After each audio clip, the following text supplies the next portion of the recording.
Жақында бір конгресс холлға барып қалып, осы тәуелсіздіктің 25 жылдығына байланысты бір іс-шара өтіп жатыр екен. 25 жылға 25 патриоттық дәстүрлі әндерден бір керемет концерт өтіп жатыр. Оның алдында бір 5 күн бұрын 91 деген бір топ шығыпты.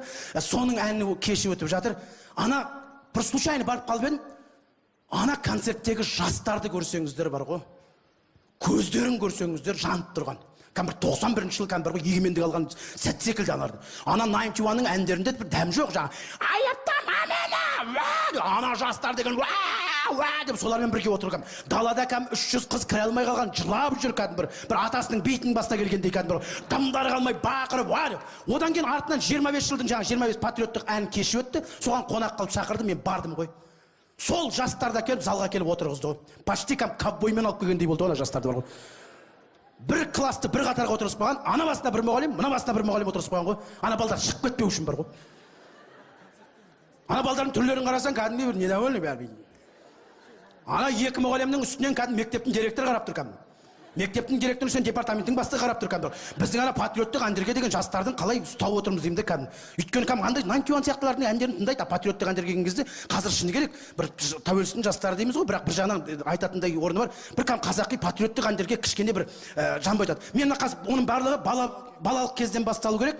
Мына қазір мультфильмдердің өзін қарасаң, біздің қазақтың балдары ютубтан қарап отырады, кілең Человек-паук, Спайдермен, Бэтмен, Ниндзя черепашка деген. Ана қарап тұрсаң, американстарын шығарып қойғандар ғой.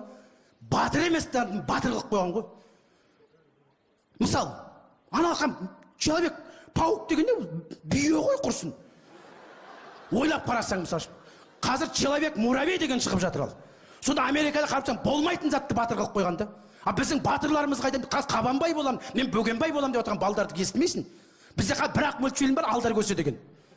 Ананы киімін киіп жүру невозможно, жыртық шапан киіп, басын тақия киіп, кім бала жүреді деймін де. Еще балдарды алдауға үйретіп отырып, мен түсінбеймін бар. Мынандай мультфильмдер шығармаймыз деймін де, кәдімгідей. Қабанбай батырдың мультфильм шығару керек. Спайдермен, Бэтмен бәрімен төбелестірсін. Балдарға сол қызық қой. Кәдімгідей Спайдермен ұстап алып, былай лақтырсын, жаңағы Бэтменді екіге бөлсін.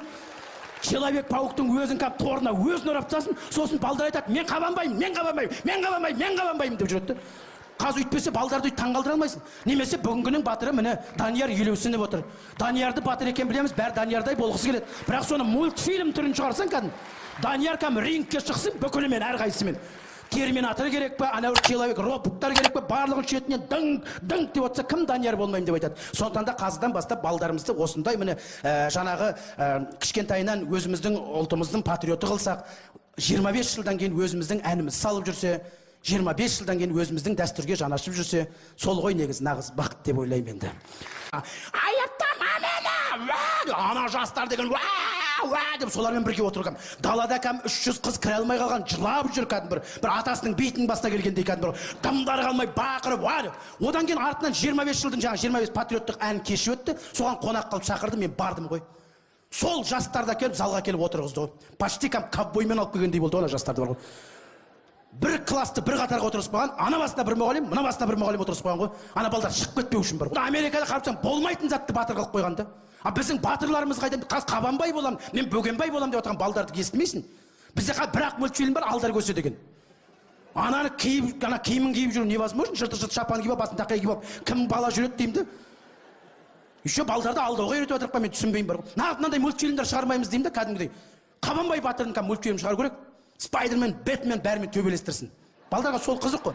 Кәдімгідей Спайдермен ұстап алып, былай лақтырсын, жаңағы мультфильмдердің өзін қарасаң, біздің қазақтың балдары ютубтан қарап отырады, кілең Человек-паук, Спайдермен, Бэтмен,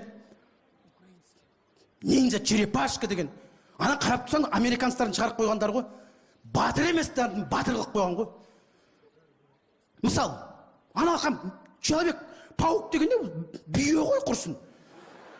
Ойлап қарасаң, мысалы, қазір Человек-муравей деген шығып жатыр ал.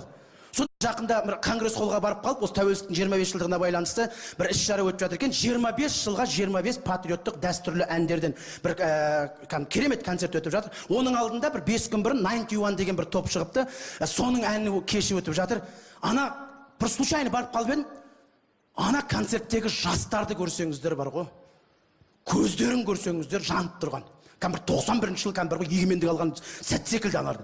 Ана 91-ның әндерінде бір дәм жоқ. Ана балдардың түрлерін қарасаң кәдімгі бір недовольный бәрі. Ана екі мұғалімнің үстінен кәдімгі мектептің директоры қарап тұр кәдімгі. Мектептің директоры үстінен департаменттің бастығы қарап тұр кәдімгі. Біздің ана патриоттық әндерге деген жастардың қалай ұстап отырмыз деймін де кәдімгі.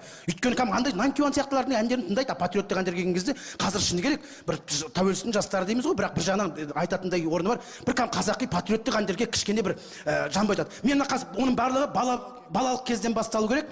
Мына